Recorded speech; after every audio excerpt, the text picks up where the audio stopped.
Hello बच्चों, very good morning. आप देख रहे हो फ्यूचर जोन क्लास का यूट्यूब चैनल और मैं हूं आपके साथ AK सिंह। आज हम लोगों को एक बहुत बहुत बहुत ही ज़्यादा स्पेशल टॉपिक डील करना है। टॉपिक है heat capacity and specific heat capacity. क्या होता है हीट कैपेसिटी, ज़रा गौर फरमाएंगे। यहाँ पर एक्चुअली क्या है कि किसी भी सबस्टांस, चाहे कोई भी ऑब्जेक्ट ले लो, अगर उसको तुम हीट दोगे गर्म होगा, टेम्परेचर चेंज उसके होने हैं। तो सिंपल हीट कैपेसिटी किसी भी सबस्टांस का डिफाइंड होता है heat required to change the temperature of the body by 1 degree centigrade. Per degree centigrade उसका टेम्परेचर राइज करने के लिए हमें जितना हीट देना पड़े, वही हीट उस ऑब्जेक्ट का क्या कहलाएगा, हीट कैपेसिटी। ओके, अब यहाँ पर आप गौर से देखेंगे हीट कैपेसिटी और स्पेसिफिक हीट कैपेसिटी क्या होता है। फिर वैसे ही आपको मिलेंगे specific heat capacity. Specific heat capacity जिसको आप हिंदी में बोलते हो गुप्त ऊष्मा। स्पेसिफिक हीट कैपेसिटी गुप्त ऊष्मा। पता नहीं, हम हीट दिए जा रहे हैं, जैसे मान लो पानी आप बॉयल कर रहे हो, पानी बॉयल करे जा रहे हो, नीचे से लगातार टेम्परेचर दिए जा रहा है, हीट दिए जा रहे हो, और ऊपर में अगर थर्मोमीटर डाल दो, पानी अगर एक बार बॉयल होना शुरू हो गया तो उसका टेम्परेचर 100 डिग्री सेंटीग्रेड से ऊपर नहीं जाएगा।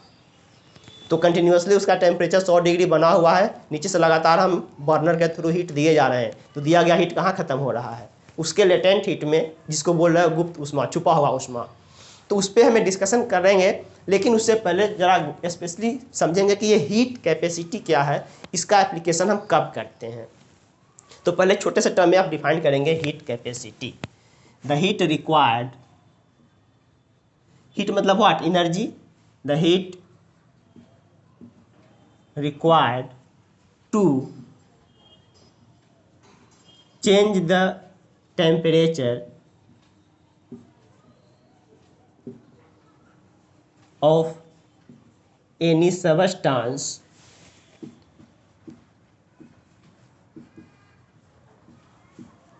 by 1 degree C is called heat capacity. Heat capacity. और इसको ऐसे भी लिख सकते हो, द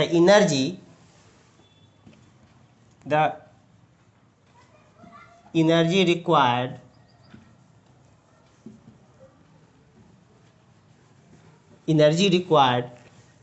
पर unit change in temperature, per unit change इन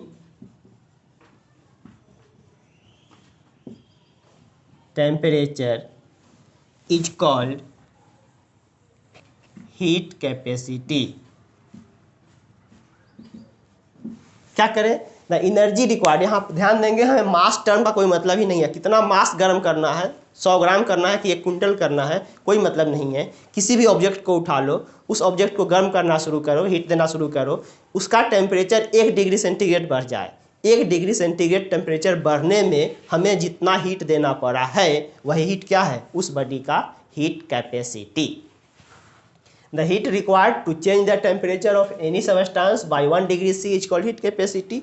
और हम कह सकते हैं energy required per unit change in temperature is called heat capacity. जैसे मान लो कि किसी ऑब्जेक्ट को हम 5 डिग्री से गर्म करके लेके चले गए 10 डिग्री पर, और इस पूरे प्रोसेस में हमें 100 जूल एनर्जी देना पड़ा है।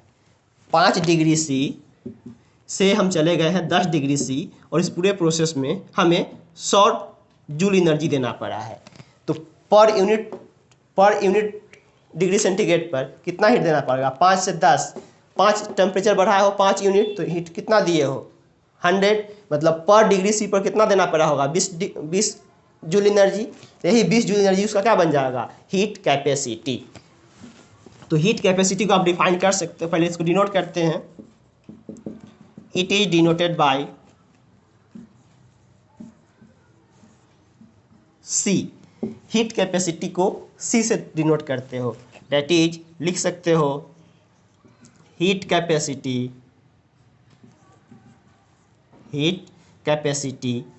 C is equal to heat required by change in temperature. Change in temperature means C is equal to delta Q by delta T. C is equal to delta Q by delta T. यहाँ से अगर अपने को delta Q निकालना पड़े तो लिख सकते हैं C delta T, C delta T, जहाँ पर C क्या है, हीट कैपेसिटी। अब जरा कोई तुमसे पूछे कि हीट कैपेसिटी का यूनिट बताओ, क्या बता दोगे? ऊपर में क्या है, हीट मतलब एनर्जी मतलब जूल, और नीचे में चेंज इन टेम्परेचर मतलब केल्विन या डिग्री सेंटीग्रेड। तो जूल पर डिग्री सेंटीग्रेड या जूल पर डिग्री केल्विन, तो नीचे लिख दो SI unit of C. C का ऐसा यूनिट क्या हो जाएगा, joule per kelvin, joule per kelvin मतलब joule per kelvin. Another unit लिख सकते हो इसके, अनदर यूनिट, और यहाँ पर आप ये भी लिख सकते हो joule per degree centigrade, joule per degree centigrade या joule per degree kelvin. Okay, sorry kelvin में डिग्री नहीं बोलते हैं, जूल पर केल्विन या जूल पर डिग्री सेंटीग्रेड। ये किसका निकल गया, हीट कैपेसिटी। हीट कैपेसिटी का यूनिट क्या हो रहा है, दिस। हीट कैपेसिटी होता क्या है, heat required to change the temperature of any substance by 1 degree C. वापस से ध्यान देंगे कि ये हीट कैपेसिटी में टेम्परेचर का चेंज होना बहुत ज़रूरी है। जब तक टेम्परेचर चेंज नहीं करोगे तब तक हीट कैपेसिटी आप डिफाइंड नहीं करोगे। और जहाँ भी किसी भी बॉडी को अगर आप गर्म कर रहे हो या हो तो उसको हीट देकर गर्म करो या हीट निकाल करके ठंडा करो, टेम्परेचर चेंज होगा। और ऐसे प्रोसेस को आप बोलते हो सेंसिबल हीटिंग या सेंसिबल कूलिंग। अगर हम उसको हीट दिए जा रहे हैं और हीट देने से उसका टेम्परेचर लगातार बढ़ रहा हो तो ऐसे सबस्टेंस को या इस फिनोमेना को हम लोग बोल रहे हैं सेंसिबल हीटिंग। और अगर हम लगातार उसमें से हीट एक्सट्रैक्ट कर रहे हैं और कंटिन्यूसली टेम्परेचर गिर रहा है तो ऐसे प्रोसेस को हम लोग बोलते हैं सेंसिबल कूलिंग। वो सेंसिबली कूल हो रहा है और ये सेंसिबली हीट हो रहा है। तो ये पूरा हीट कैपेसिटी सेंसिबल हीटिंग या सेंसिबल कूलिंग में ही डिफाइंड होता है। चूँकि हीट कैपेसिटी डिफाइंड होने के लिए चेंज इन टेम्परेचर ज़रूरी है। कांस्टेंट टेम्परेचर अगर हो जाए तो चेंज इन टेम्परेचर 0, और उस केस में हीट कैपेसिटी क्या मिलेगा, 0। ओके, पहले इतना नोट करेंगे।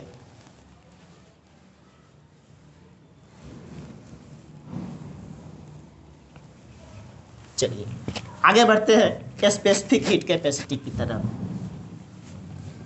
आप कई एक बार टर्म यूज करे हो स्पेसिफिक। स्पेसिफिक का मतलब होता है पर यूनिट मास के हिसाब से। अब अपने को क्या डिफाइन करना है, specific heat capacity. Specific heat capacity, clear. अब ये स्पेसिफिक हीट कैपेसिटी क्या है, जरा गौर से समझेंगे। हीट कैपेसिटी क्या था, किसी भी सबस्टेंस का मास 1 डिग्री टेम्परेचर बढ़ाने में, किसी भी ऑब्जेक्ट का टेम्परेचर 1 डिग्री बढ़ाने में जितना अपने को हीट देना पड़ा है उस हीट को क्या कर रहे हैं हम, हीट कैपेसिटी। यहाँ पर मास टर्म हमने यूज नहीं करा है। अब कह रहे हैं किसी भी ऑब्जेक्ट का पर डिग्री सेंटीग्रेड पर यूनिट मास पर टेम्परेचर चेंज करने के लिए जो अपने को हीट देना पड़े उस हीट को बोलते हैं स्पेसिफिक हीट कैपेसिटी। या ऐसे बोल सकते हैं heat capacity per unit mass. Per unit mass पर भी अपने को चाहिए, डिफाइन कर दीजिए। Heat capacity per unit mass is called specific heat capacity. क्या लिखे, heat capacity per unit mass is called specific heat capacity. और ऐसे भी लिख सकते हो हीट रिक्वायर्ड टू इंक्रीज, या चेंज कर दो, इंक्रीज या डिक्रीज कुछ भी हो सकता है, to change the temperature of unit mass per degree C. The heat required to change the temperature of unit mass per degree C, या by 1 degree C, by 1 degree C is called specific heat capacity. It is denoted by S, that is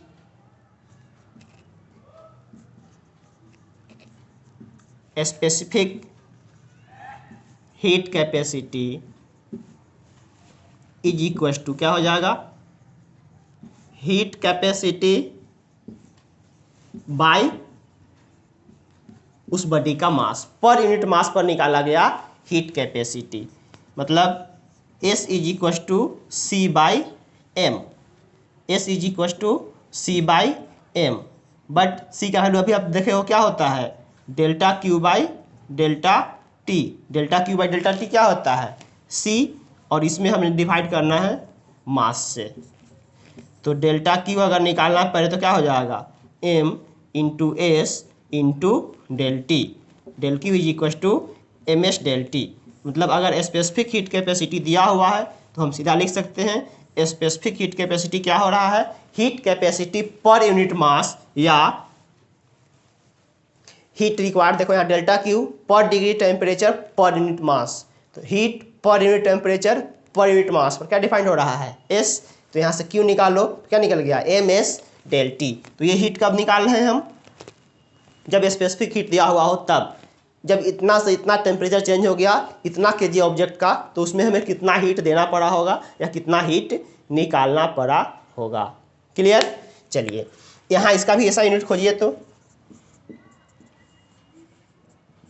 ऐसा unit of S, ऊपर में क्या है energy, joule per degree centigrade पर KG, पर degree centigrade पर KG, और इसको ऐसे भी लिख सकते हो जूल पर केल्विन पर केजी, जूल पर केल्विन पर केजी, जूल पर केल्विन पर केजी, तो ये क्या निकल गया इसका ऐसा यूनिट, जूल पर केल्विन पर केजी, मतलब पर केजी ऑब्जेक्ट का पर डिग्री सेंटीग्रेड या पर डिग्री केल्विन पर टेम्परेचर चेंज करने के लिए जो एनर्जी देना पड़ा, स्पेसिफिक हीट कैपेसिटी, सब जगह हम जाकर के एनर्जी निकाल रहे हैं, क्योंकि यहाँ वापस से हमें कंजर्वेशन ऑफ एनर्जी पढ़ने हैं, ओके।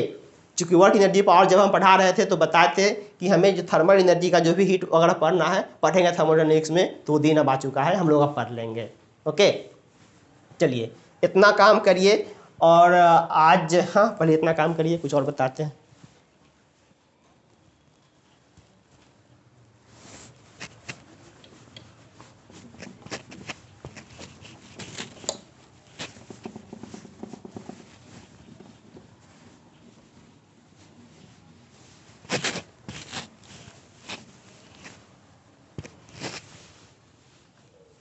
यहाँ टर्म डिफाइन करेंगे सेंसिबल हीटिंग,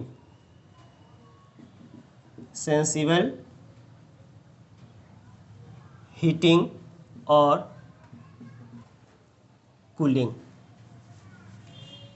क्या है ये सेंसिबल हीटिंग या सेंसिबल कूलिंग, अगर किसी भी ऑब्जेक्ट में हम हीट सप्लाई कर रहे हैं और जिसके कारण लगातार उसका टेम्परेचर बढ़ रहा है, तो उस पूरे प्रोसेस को हम क्या बोल रहे हैं, sensible heating process.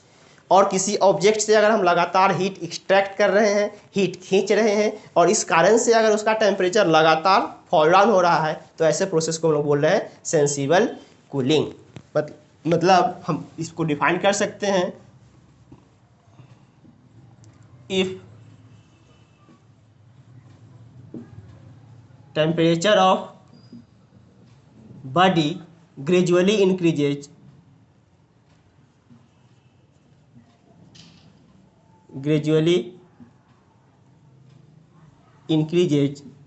by supplying of heat,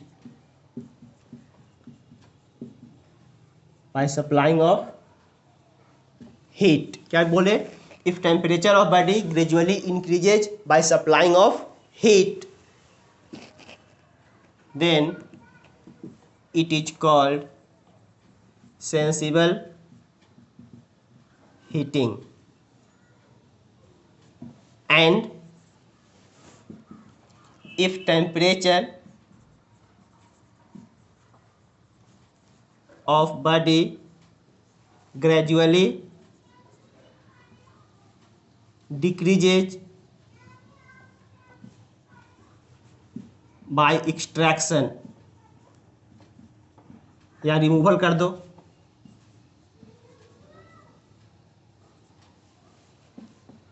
removal of heat, then it is called sensible cooling. तो सेंसिबल हीटिंग और सेंसिबल कूलिंग वाले प्रोसेस में टेम्परेचर का चेंज लगातार होगा। ध्यान देंगे, इन दिस प्रोसेस मतलब आइदर सेंसिबल हीटिंग और cooling. In this process temperature मतलब in this process delta T change in temperature always occur,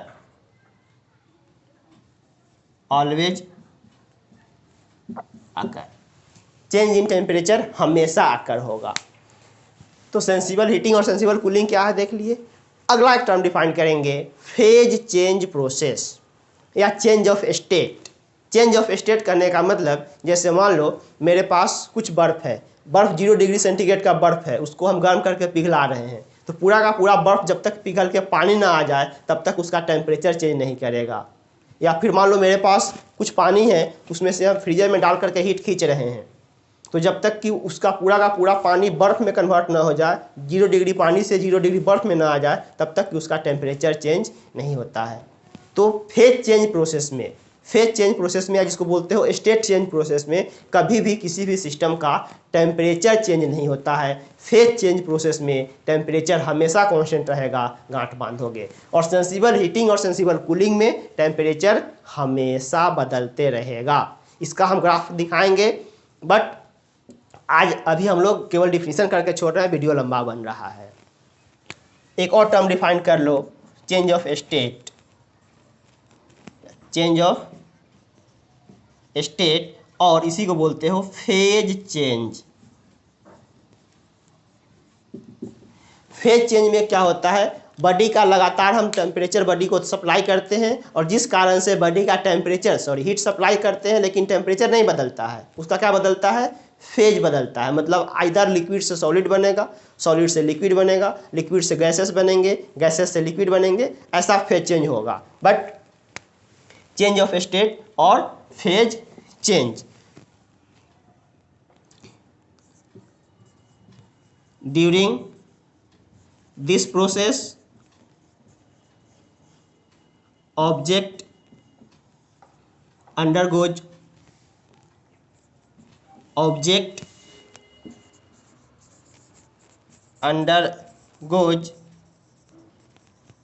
change of state. Change of state मतलब या तो सॉलिड से लिक्विड बनेगा या फिर लिक्विड से सॉलिड बनेंगे, या फिर लिक्विड से गैस बनेगा, या फिर गैस से लिक्विड बनेगा। क्या कहे, during this process object undergoes change of state and in this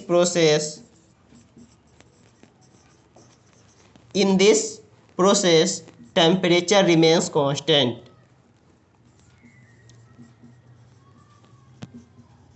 temperature remains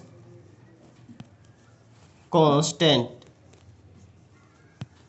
इस पूरे प्रोसेस में सिस्टम का टेम्परेचर क्या होता है, कांस्टेंट होते हैं। टेम्परेचर कभी भी उसका चेंज नहीं कर सकता है। क्लियर। चलिए इतना कर लिए, इतना करिए, हम डायग्राम से एक चीज़ दिखाते हैं, डिफाइन करें। आज का पूरा क्लास डिफिनीशन में चल गया, कोई नहीं।